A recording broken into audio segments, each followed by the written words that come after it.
অ্যামাজনের এই foot peeling মাস্কটা ইউজ করার পর আমার পায়ের যে এরকম কন্ডিশন হবে সত্যি আমি ভাবতে পারিনি।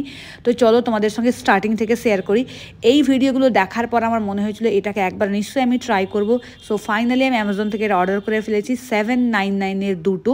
তো ফার্স্ট আজকে আমি ইউজ করছি, দুটো পেয়ার থাকে, এটা ফার্স্ট পেয়ারটা আজকে বার করেছি। এটাকে মিডিল থেকে কাট করতে হয়, যেমনটা তোমাকে ইনস্ট্রাকশন দেওয়া থাকে, ব্যাকে লেখা থাকে পুরো ইনস্ট্রাকশন, ওইভাবে করে সক্সটা পরে নিতে হবে।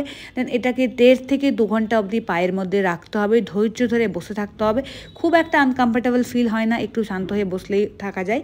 আর তারপরে যে এক্সেস প্রোডাক্টটা সক্স খোলার পর থাকে সেটাকে ভালো করে পায়ে ম্যাসাজ করতে হবে যতক্ষণ না পর্যন্ত পায়ের মধ্যে অ্যাবজর্ব হয়ে যায় প্রোডাক্টটা। এটা হচ্ছে সক্স খোলার পর same day result, but picture Avi বাকি হ্যাঁ ব্রো, পুরো রেজাল্ট তো পরে রিভিল হবে।